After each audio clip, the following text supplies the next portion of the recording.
নাটোরের গুরুদাসপুর উপজেলায় ওসির সামনে হাটের ইজারাদারের কাছে যুবদলের এই নেতার ৫ লাখ টাকা দাবির ভিডিওটি সামাজিক যোগাযোগ মাধ্যমে ছড়িয়ে পড়েছে। বৃহস্পতিবার উপজেলা পরিষদ ভবনে ঘটনাটি ঘটে। ছড়িয়ে পড়া ভিডিওতে দেখা যায় উপজেলা পরিষদ ভবনের প্রধান ফটকে গুরুদাসপুর থানার ওসি শফিকুজ্জামান সরকার দাঁড়িয়ে আছেন। তার পাশে হাটের ইজারাদার ওবায়দুল ইসলাম তপু সহ ৮ থেকে ১০ জন দাঁড়িয়ে আছেন। এ সময় এক যুবক হাত উঁচিয়ে ইজারাদারের দিকে তেড়ে আসেন। সবার সামনেই তিনি ইজারাদারের কাছে ৫ লাখ টাকা দাবি করেন।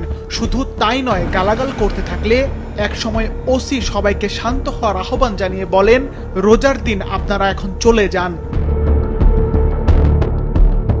ইজারাদার তপু জানান, তাকে হুমকি দেওয়া যুবক রাকিবুর রহমান নাজিরপুর ইউনিয়ন যুবদলের যুগ্ম আহ্বায়ক। চন্দ্রপুর তুলাধুনা হাটের ইজারা নিতে তিনিও দরপত্র জমা দিয়েছিলেন, তবে কম দর দেওয়ায় ইজারা পাননি। রাকিবুর রহমান তার কাছে চাঁদা দাবি করেছেন। হাটটা আমি আমার নামে পাইছি, ঠিক আছে, ও পাইনি, ও হেরে যাওয়ার কারণে ওই ইউনো মাঠে আমার কাছে চাঁদা আছে ৫ লাখ টাকা।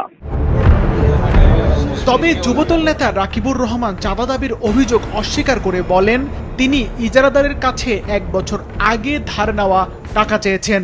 টাকা পাইলে টাকা চাবে না? টাকা চাইলে কি চাঁদা হয়? ভিডিও আসছে, ভিডিও তোর কাছে পাওনা টাকা চাওয়া হয়েছে, টাকা নিয়ে বাজারে এসে দেয়া করেছে। এ বিষয়ে অতিরিক্ত পুলিশ সুপার জানান, চাঁদা দাবির অভিযোগে যুবদল নেতার বিরুদ্ধে মামলা দায়ের করা হয়েছে।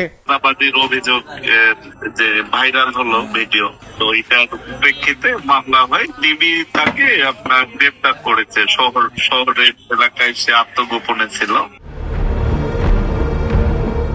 এ ঘটনায় অভিযুক্ত যুবদল নেতা রাকিবুরের বিরুদ্ধে মামলা করেছেন ইজারাদার।